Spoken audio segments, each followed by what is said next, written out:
Welcome to the Long-Term Investing Podcast with Baskin Wealth Management. I'm Barry Schwartz, President and Chief Investment Officer. In this podcast, we ignore all the noise and have conversations about the things that matter in today's markets. It's what we talk about with each other here in the office, and we want to share those conversations with you. Please stay tuned for our legal disclaimer at the end of the episode. Welcome back to the podcast. This will be our highlights and lowlights of 2025 version of the podcast. It will be our last podcast of the year, Ernest. So sad. 2025 has come to an end. But we really thank all our audience and everybody that follows our podcast on YouTube, on Apple, on Spotify. Of course, please subscribe. If you're looking for a portfolio review in 2026, you're interested in the types of investments that we make and the types of styles and strategies and wealth planning that we can offer, please reach out to us. We'd love to have a chat with you. We're super excited about our portfolio and how it's going to be set up for 2026. But before we get into that, let's just finish up with some housekeeping. Please check out our presentation that we did called Conviction and Quality. It's on YouTube, it's on Spotify, obviously on Apple. The presentation covers some stocks that we are like for 2026, the style, the approach we're investing with. And we also talk about why we're sticking with quality investments, even though it was a tougher year for our compounding type companies. So please check that out. Lots of content, lots of podcasts on YouTube, on Spotify, and we'll hope to continue to do this once a week starting in January with lots of new episodes to drop. So Ernest, getting ready for the holidays. Yep. Winding down here. There's no obviously end to the markets, and just because the calendar turns kind of means nothing. I know that people do judge their returns based on a specific calendar point, but for long-term investors, really the whole point is to own great businesses for the long term. And sometimes your great businesses can have bad stock performance in the short term. What we're most focused on is, did the company, even if it had a tough year performance-wise in terms of its stock, did it do things to improve its competitive market situation? Did it look to lower costs? Did it look to fight off competitive threats? Like so many things that the companies may have taken advantage of. And this was a wonky year in terms of worries at the start of the year. We had a new administration in the United States.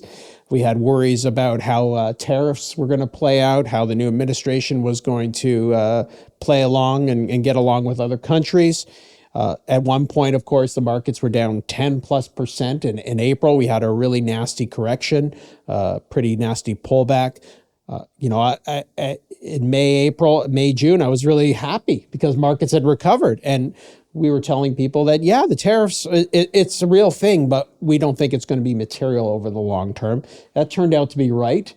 But what's so interesting to us as we look at and try and wrap up 2025 and try and figure out, what went on, what was wrong, what went great, is you could have never figured out this tariff thing. And even if you would have sold all the companies at the beginning of the year that you thought were going to be hit the most, you never would have timed when to get back into them.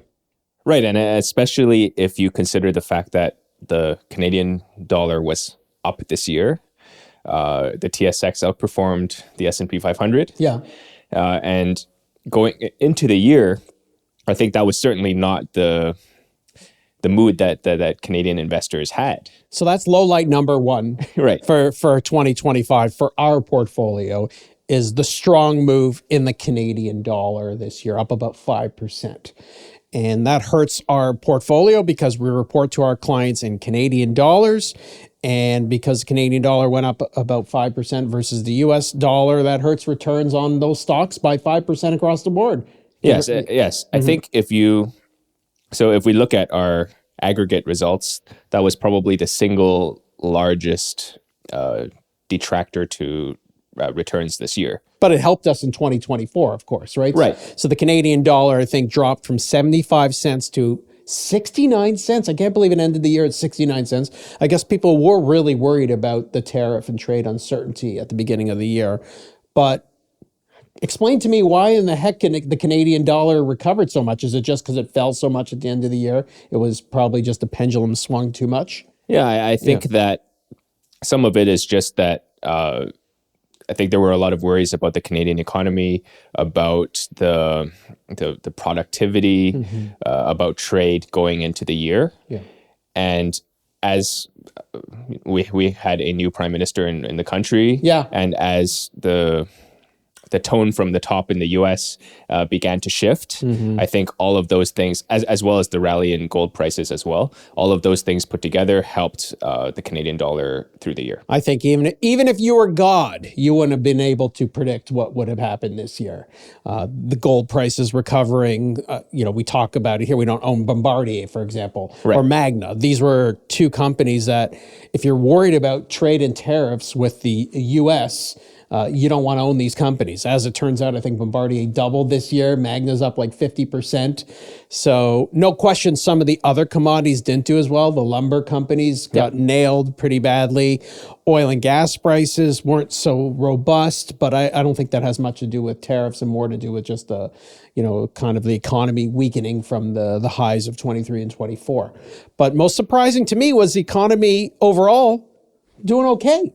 And that's why you see the stock market up across the board, right? You had stocks go up because the economy is doing well, because corporate earnings are doing well, interest rates are coming down, inflation. Hopefully, we get a good read on that. But it seems to have been, the biggest fears of inflation seem to have abated for now. Yeah, I think to me the most interesting thing is how random the performance of the names almost seem to be. Whereas if you look at the names that are performing well this year, in both the TSX and the S&P 500. Certainly there's the AI related names. Yes. There's the kind of retail favorite type names that are doing like the Robin Hoods and the AppLovins of the world. Palantir, those types of names. The gold is doing Tesla all-time high at 150 times earnings. Right. Yeah. And meanwhile, there's at the bottom of the list, there are companies often in the same sectors. Where for whatever reason, the market is just not as enthusiastic about them. Now, some of them, I think, certainly do have had the situation change during the year. And, if we own some of those, then we'll have to reevaluate the situation. Well, so it seems like it was a year where the market really wanted to overpay for speculative growth. Didn't want to overpay for compounders whose growth is slowing, even though the long term may be as good or better. So it's just a lot of things going on. So we're going to get into the low light. Number one for us was the Canadian dollar. We'll talk about some other low lights and highlights, but where do you want to start with the review of 2025? Well, I think the second low light is Constellation Software. Oh boy, which was our I think the single biggest detractor to returns from a weighted perspective. Clearly, we didn't foresee that Mark Leonard was going to step down due to health issues. How in the world would we have been able to? I mean, and obviously that's the talk of the year. Is a lot of big time capital allocators retiring or stepping down or health reasons. Warren Buffett, of course. John Malone, of course. Mark Leonard at Constellation. And so I think with a lot of these companies, I think the fear is that without the kind of the guy who built it at the top running it anymore, will they be able to continue to compound capital at the same rates or even at all going forward? And it's a really fair... Constellation does deserve to be down, right? Mark Leonard's in his 60s, late 60s. Warren Buffett in his late 60s. If he stepped down from Berkshire Hathaway in his late 60s, the stock would have fallen a lot, for health reasons, right? And so we do sometimes bet on jockeys here versus trying to own the racetrack, but sometimes paying up for those jockeys are worth it, right? And so, but this year, of course, there was also that AI narrative that did not help software as a surface type companies. And so the Constellation was caught up in that. Also, I mean, this nitpicky, but you could say, well, its growth has slowed, but come on, it's still reported. So the pace good growth. So the pace of acquisitions has certainly slowed down a little bit. Versus a a monster year the year before. Right. Right. No, and largely due to large acquisitions, which by their nature are going to be more lumpy, which is, I think, as a broader theme, I think in a period when you have more elevated valuations, and certainly this, I think this year would certainly classify as that. Pulling a company that pulls back on acquisitions because it's not able to get the returns that they want, I don't think that's necessarily a bad thing. No. Because it shows they're being disciplined with the prices that they want to pay and are being patient. And I think that's true across the board for a lot of the names that we're seeing. Certainly Berkshire Hathaway's like that. Yeah. I think Couche-Tard, well, there was some weird thing that they were doing with 7-Eleven, but they've been pretty patient and with deals. Constellation has been patient. CCL Industries hasn't done much deals, and but so this on. is what we want from capital allocators who know how to allocate capital smartly. They don't overpay for acquisitions. They wait for the fat pitch. Yep. They wait for the opportunity that's going to meet their hurdle rates. If not, they sit on the cash or do other things, right? And so this is what we want. We don't want Constellation Software all of a sudden losing its mind and making acquisitions just to boost the stock price in the short term. Maybe making commitments to build data centers. Yeah, exactly. It's so I think the messaging from Constellation could have been a little better this year. I think the way they handled Mark Leonard stepping down should not have just been a press release. Right. Yeah, that was not good. That should have been a conference call. They rectified that a few weeks later. But then again, this is a company that says, we don't hold conference calls. You want to learn about us? We do a once a year annual general meeting like Berkshire Hathaway. And we don't, do fancy presentations and show you fluff that may or may not happen. So you have to give the company credit for sticking to its guns, even though it was a very interesting year. And even when they did the conference calls about AI or a conference call about Mark Leonard stepping down, they still didn't really give you much details.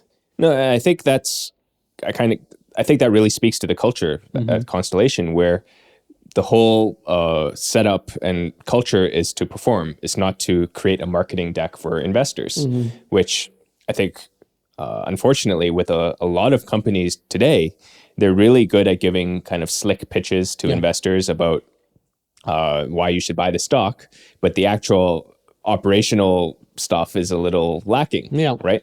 So to me, it doesn't bother me that much that Mark Miller is not out there practicing his speeches to investors and making corporate presentations. I think, but what we're paying attention to is, in the upcoming year, are they continuing to run the business as they should be, which is making acquisitions at good rates of return? And the stock has fallen a lot, right? Yep. And so the stock is down a lot as a result of the pullback.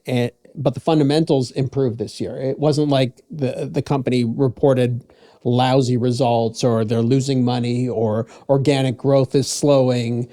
It's just a less robust year for acquisitions. It is a larger company, so maybe you have to lower your future expectations for returns.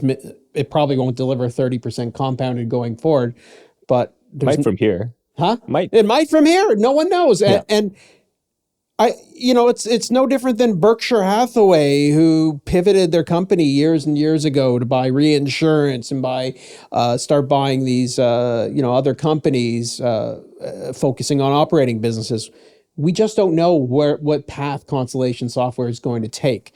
And if you say law of large numbers, it's too big, then you're not really understanding capital allocation, right? Right.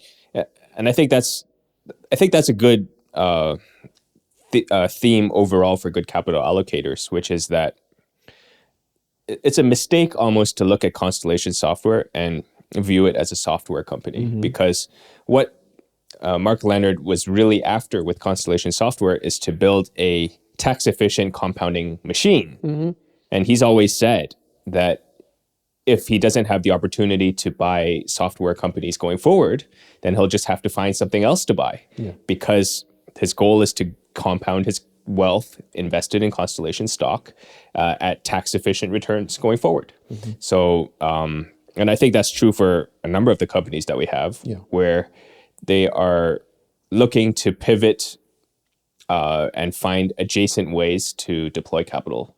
I think I'm thinking of a company like TransDigm, where historically they focused on aerospace parts, but they've hinted at looking into adjacent areas that have similarly attractive characteristics, such as I think they've looked into the medical space, like the auto space, and those kinds of places. So I think those are things that we want to see going forward. That's right. And so we've been doing this a long time. We don't get scared out of stock prices going up and down.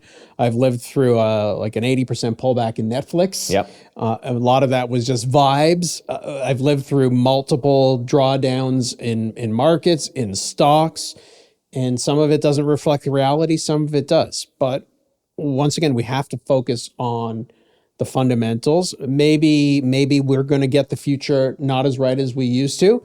It's hard to know. And yes, things change in every type of business. AI could be very disruptive to a lot of the companies that we own, could be a benefit. Still hard to know. But then in that case, we just sell the stock and buy something else. Exactly. Right? It's not like we're not tied to it. These are liquid stocks that we can go in and sell all our Constellation stock. Maybe not tomorrow, but like it would not be difficult for us to do that. So the question is, okay, you're holding this, it's all these bad things, the momentum's gone. Why are you still holding this company? No, I think it's because we like the things that they're doing. Yeah. And I think if we I think one of the things about buy and hold is that we're still following the companies and seeing what they're doing. If they're doing something that we don't like, and there's been some of that in the last couple of years, we'll sell the stock and we'll buy something else. So, all right. So my third low light of the year is really how the market hated some of the big deals that our companies were trying to close this year. We were very excited about Couche-Tard making the bid for 7-Eleven. The market absolutely hated it. The Japanese hated it too. And of course, Couche-Tard has now moved on. Netflix looking to acquire Warner Brothers. Listen to our last podcast on that called, what do we call it? Netflix's HBO drama. Yes. Yeah. Cute title. So the bottom line is in that podcast, we talk about why we think this is a great deal for Netflix, even if they're overpaying. But market completely hated these deals. And TFI's UPS deal. Yeah. That was 5 years ago, but I think that's the main reason why the stock is down today. Yeah. Because of operational performances there. Yeah. So sometimes, big acquisitions do scare investors. I get it. The status quo it seems sometimes better, but I really would have loved Couche-Tard to win 7-Eleven. I think that would have been an unbelievable deal. We still think Netflix is going to win the day on Warner Brothers, although the regulators will have the final say. Yeah, we'll see what happens. And, those are to me some of the low lights that we had. Like I said, the portfolio, we had some great winners this year. We'll talk about the highlights, of course, but it was an evenly distributed year.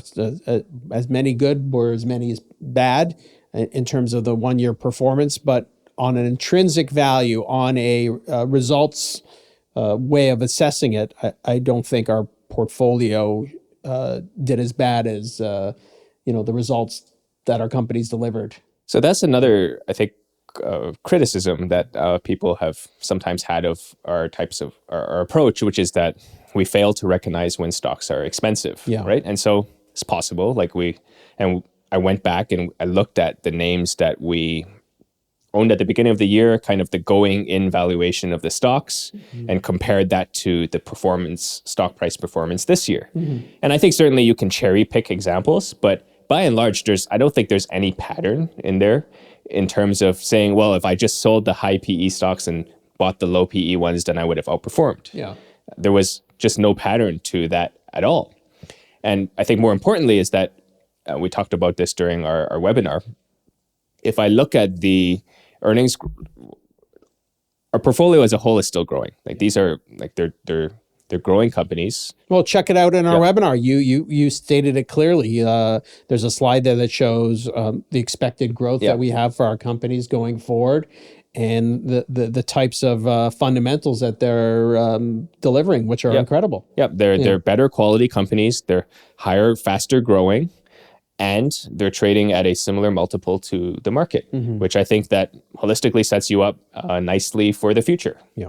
So I think you do raise a good point about, okay, you failed to, sell this stock when it was so expensive, but that is a cherry picked type of comment, right? So because someone could have said, Ferrari that got up to $500, someone could have called me up a few years ago and said, sell it at $200. Yes. Right? Because it wasn't like it was cheap. No. Priced at 200 or 250 or 275 or 3.25, right? And so, you're just cherry picking because you're unhappy with the results, and I get it. What I'll say to clients is, we're disappointed too when we don't make as much money as the market, or we don't have a positive year, whatever the case is, or we make mistakes, no questions. But I want our clients to look at 3-year and 5-year returns, just as Buffett tells his investors. Why comment on 1 year of performance? Or it's meaningless in the sense of the performance for a lot of those stocks is just completely random. What was hot versus what was not. Right. Yeah.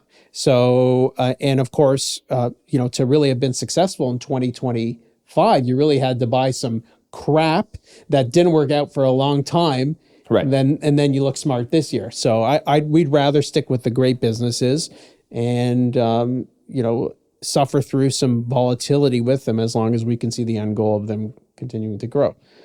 Any other lowlights that you want to add before we finish off? I think that negatives? I don't know if this is low light, but I think clearly a big theme this year was AI. Yeah, because ChatGPT is now, I think, 3 years old. Yeah. It's not a new thing. I think there's a billion users. Something like that. Yeah. A billion users of ChatGPT every day. Mm-hmm. There's developments almost every week about a new model that's coming out, a new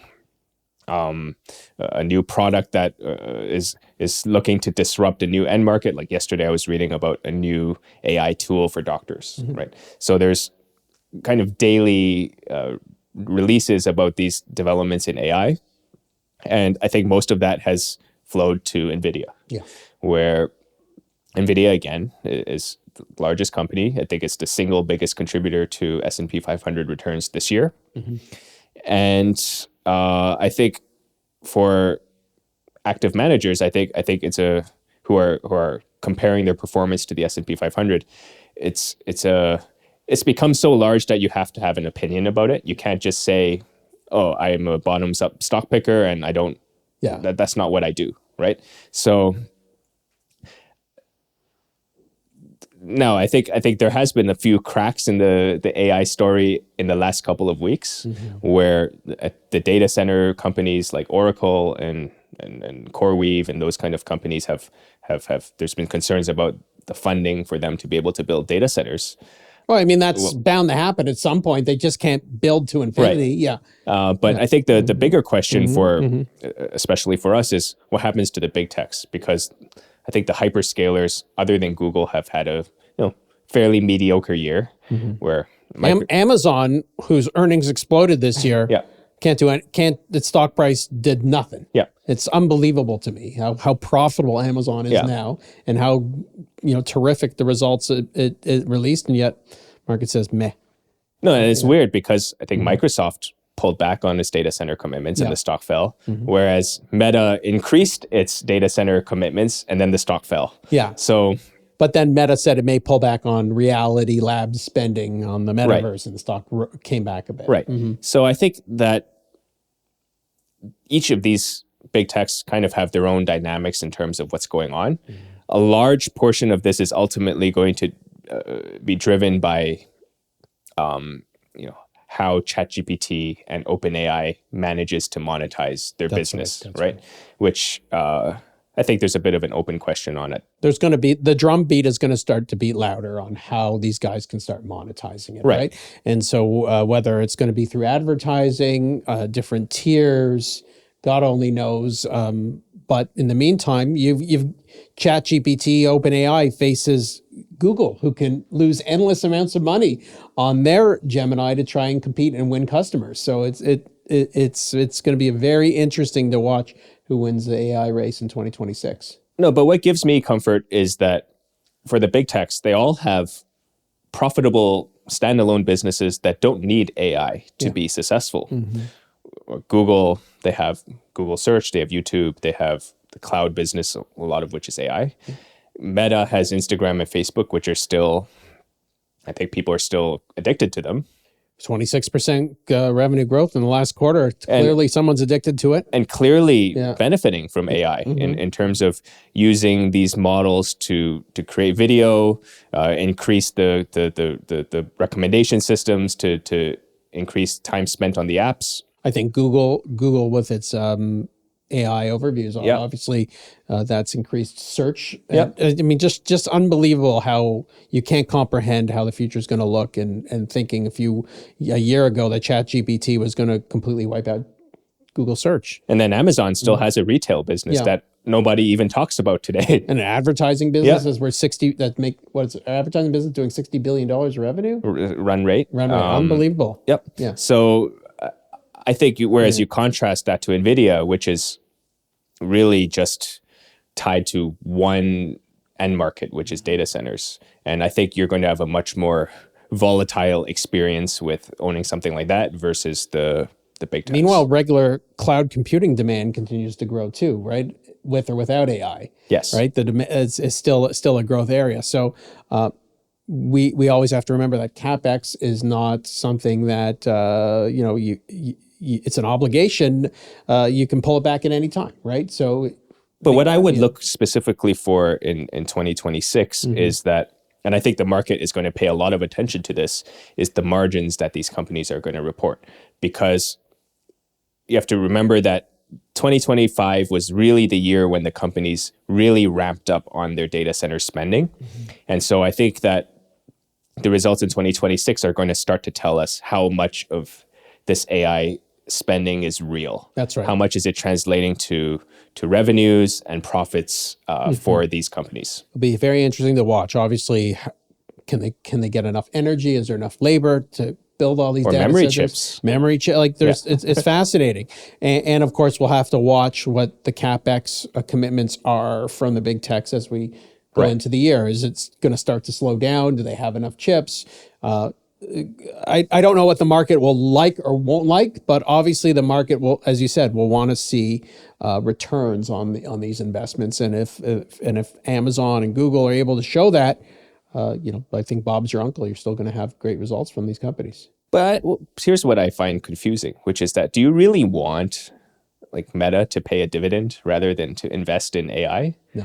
Like that's the thing that is puzzling to me, where clearly it is something that is profitable for Meta, that is improving their business results, and that there is massive upside from spending on this. So and so obviously they're going to be pulling back on buybacks and dividends to fund this investment. But to me, it seems like a no-brainer to do the investment rather than to commit that I'm going to return a certain amount of capital to shareholders every quarter. Correct. No, I mean, that's capital allocation for you. You have to believe the vision of the company and that they're going to generate returns from this investment. How many people said that the investing in cloud was never going to pay off? Right. You look at Google now. It's got terrific economies of scale from its cloud division and earning tons of profits. So this is what you want from your company. So let's get into some highlights for our portfolio. Sure. Obviously, Google was the biggest highlight for us this year. Yes. Yeah. Strong results from search, not dying in AI, actually maybe winning in AI. YouTube growth exploding. Just and it's clear that AI is helping with advertising results for Google and Meta, and so the stock performed very, very well. Finally got a reasonable. I mean, how many times would we tweet or talk about how Google's trading at like 15 or 16 times earnings? Yeah. With here's one of the best businesses in the world and trading at a below market multiple. Finally the market listened after a number of years. So it does take a while sometimes for the market to catch on to a good growth story. No, and I think the what I took away from Google is how much you should really ignore the noise that you hear when a stock is down, because it was I want to say 6 months ago when everyone was universally negative on Google. They said the CEO doesn't know what he's doing. The culture at Google is terrible. They missed AI and let OpenAI eat their lunch. Yeah. Like the execution on the integration of AI into search is terrible, and they're getting disrupted, and Sundar doesn't even know what the innovator's dilemma is. Yeah. Right. Yeah. So, and then they executed, and I think it was the big one of the best performing big techs on the S&P this year. Amazing. Yeah. No, I think that those were all things that we were like we never really took it seriously in the sense that we owned Google for a long time. We understood how the company was run. If you look at Sundar Pichai, the CEO's track record, he has a good track record of pivoting the business to defend against these types of competitive threats. And so we always believed that they were working on exciting things within their business that in due time would be recognized. True. So and the stock market happened to reward it a little faster than probably even we had anticipated. So I think that's a pretty common theme among the entire portfolio, where even if the market and people on X are bearish against the name, like, we've done our research and we should draw our own conclusions as to 100% whether we should own the stock or not. So adding to that highlight, I'll say highlight 1B is on a similar note, it's kind of Apple, right? Yeah. And so it's not like Apple had the knock your socks off type return this year, but the drumbeat of negative news on Apple starting the year. Oh, Buffett was trimming.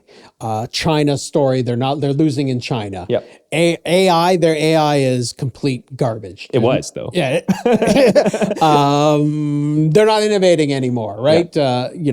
People are leaving. Well, Yeah. People are leaving. Oh, they're coming out with foldable phone. Who cares? Samsung has like a tri-foldable phone, right? Right.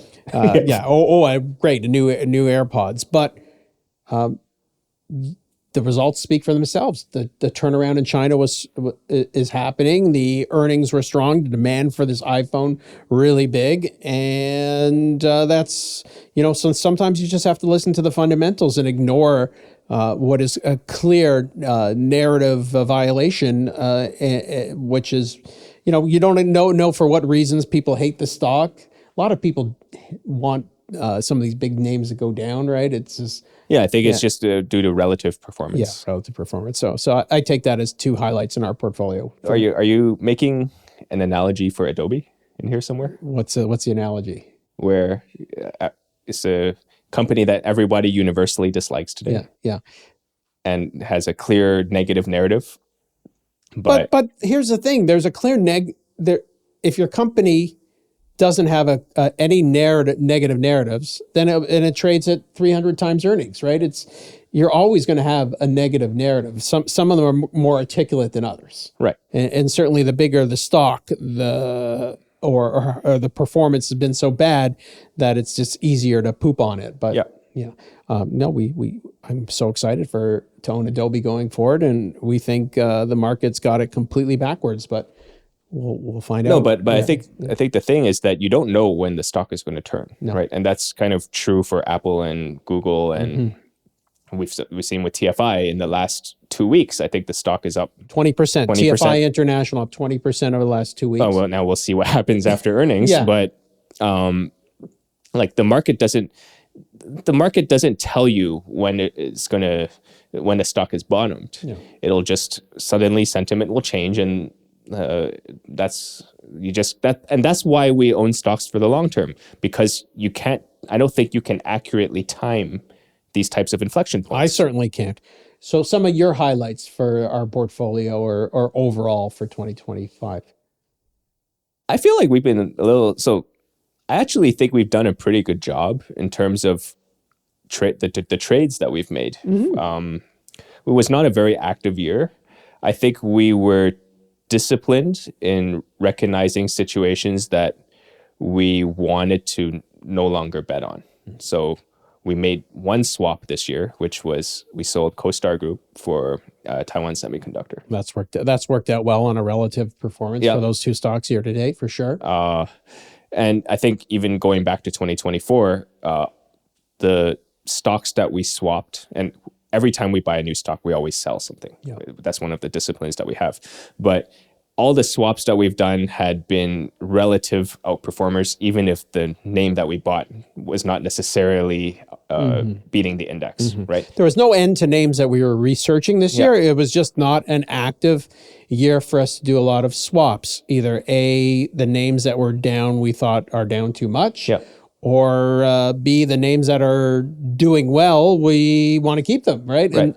And so I guess there was really never a great opportunity for any of the stocks that we wanted to buy this year to get into them. Yeah. And especially since oftentimes like I'll look at a name and I'll think it's a pretty good business. They seem to have done a pretty good job in the past. They have a good market position, maybe some recurring revenues going on. But then do I really like that more than Constellation Software, especially at the price that it trades at? And the answer is almost always no, because not just because we're familiar with the company, but I think we understand how and we're very familiar with how Constellation runs its business, and have good confidence that they're going to continue to do that going forward. Whereas if you buy a new name, I think you're inevitably going to be less familiar with 100% with what they do and how they run the business. And so there is a certain level of risk that you're taking on when you sell something that you understand. And so that discipline has been something that I think I personally feel pretty good about what we did. So the moves that we made in 2024 or 2023 helped out our portfolio in 2025, even though you don't see it on a tangible basis. It would have been worse had we not made a number of those trades. And we've improved the portfolio because we're happy. We're looking back a year later, I wouldn't buy back any of those names we sold. Would you? Maybe. But no. So I think a good test is that, it's very easy to look in hindsight and look at a name, let's say like Dollar General this year, right? Dollar General, I think, is up like 80%, right? Dollar General had a very bad 2024, right? Okay. But then I think the question that is useful for me in these situations is this a company that you want to buy for the long term at current prices, right? Because let's say you did a great job, you timed the bottom perfectly, you rode the stock up, right?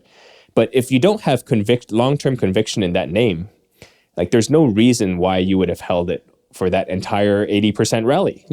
You probably would have sold it because it was cheap and now it's not cheap. So then, what's the justification to keep owning it? You know the price, but you don't remember the backstory of Dollar General having like just terrible results. Yes. Just big problems and management screwing up, and it's not something. So, and we don't like to own turnaround investments. Right. A CVS is another example, right? So we used to own that years and years ago. CVS, the drugstores. It's the one where people make fun of because you get the gigantic receipts when you buy one thing, right? Why, CVS did well this year because other drugstores went bankrupt, or it had something to do with its pharmacy benefits. Who knows? Or maybe it got too cheap and the results were not as bad as people expected. Right. Yeah, but it's not a stock that would have immediately, to our type of style, we're not looking to buy the bargain bin basement companies. We want to buy companies that we can have a lot of confidence that the next 5 years will be better. As well, there's downside protection because it's a quality business. Is CVS a quality business? Hard to know. Right. Okay. So I think one other thing which is kind of related to this is that I think that our companies actually had a good year, like in terms of doing in terms of building the business for the future. And so let's give some examples. So even if the stock price didn't necessarily go the way that we wanted them to, or we hoped that they would. So one example would be Live Nation, right? Live Nation had an awesome year in terms of every aspect was great for the business, where they had they're still acquiring concert venues. Ticket demand for concerts is very healthy, robust going forward. I think some of the there's an antitrust trial next year, but the regulatory tone has certainly lightened a little bit. And so I think this all sets up the company very nicely for the future going forward. Even companies like Costco, where its stock did nothing this year, they launched more digital marketing. Their e-commerce business is growing quickly. They're making a ton of money. Stealth beneficiary of gold. Yeah, I was going to say that. Making tons of money on gold, selling lots of hot dogs, added better Extra hours yep. for executive members. I think they did did they get rid of the self-checkout? No, they still have self-checkout, but they do pre-cart scanning now. Yeah. So where an associate will come and scan the small items so that when you get to the cashier, you just pay. And so they're seeing the checkout, the massive checkout lines shorten because of that. And trying to make sure that you have a membership before you start buying, right? Because there was a lot of gimmicks that people were playing. So, I mean, all good things, raising the wages for employees, worries about the tariffs that did a number of things to secure supplies and lower prices. Listen, sometimes the stock price is going to go down for a whole number of reasons, but I'm not going to sell a stock because it's someone thinks it's overpriced in the short term. That's not a good reason to get rid of the company. The reason to have sold Costco is it's losing out to Walmart. It's people are now not going to shop there anymore for whatever reason, or whatever has happened with the business that has fundamentally changed, where it's structurally not going to be a good business going forward. There's nothing that we saw that would make Costco a worse business going forward. Right. Saying the valuation is high when the stock falls is just a hindsight reaction. Right. Right. And so you clearly overpaid. Well, hello. Sometimes stocks go down in the short term. Right. Long term, I think we clearly underpaid for Costco. Yeah, and I think that's we chose two examples, but I think that's pretty true across the board. Where I think the companies, some of them are cyclically impacted, like TFI, for instance, but I think they're all doing good things. Yeah. And from a position of strength, where they're making moves to gain market share. Yeah. They're investing in their products, making the value proposition better, and in cases where they're not able to make acquisitions, buying back stock at cheap prices. So we're not going to make any predictions, of course, about what's going to happen to the market or our stocks for 2026. Once again, that's a short-term thing. I can tell you with confidence that we feel most of our companies in 2026 will deliver record earnings, barring some kind of macro event that hurts the economy. And we're still researching a bunch of new names, and we'll make decisions based upon quality of the company, quality of management, opportunities. No question, we don't want to overpay for the future. But I find a lot of comfort owning a name like Costco, where maybe the valuation is a little bit high, but I can see decades and decades of growth ahead of it. Launching new stores, new services. There's still only less than 1,000 Costcos in the world. There could be potential for multi-thousands eventually. Right. Yeah. So these are some of the things. Any other highlights you want to finish off before we say goodbye for the 2025 year? Nope, I think we covered it well. Yeah. So goodbye 2025. You didn't treat us that well, but we can't complain. Our long-term performance is excellent, and if anything, our stocks got cheaper. So I think they're set up nicely for the 2026 year. We want to wish all our clients, all our viewers, anybody that likes us, we like them too, and we want to wish you a great 2026. Happy holidays, happy Hanukkah, happy Merry Christmas, and whatever you celebrate. We hope you celebrate it with peace and love and good health. And so we'll see you back here in 2026 with a whole bunch of new podcasts, and we're excited to continue to find great compounders for our portfolios. And I'm rambling here, but that's all I got. Anything else from you? Nope. See you all. See you all soon. Thanks so much. Bye-bye. This podcast is for informational purposes only, and any forecasts on the economy, markets, or individual securities should not be viewed as investment advice, a recommendation or an offer or solicitation to buy or sell any securities. Clients of Baskin Wealth Management and the speakers on this podcast may own shares of the companies discussed. Information on this podcast is current as of the time of production and is subject to change. If you have any questions or would like to subscribe to these podcasts, visit our website at baskinwealth.com.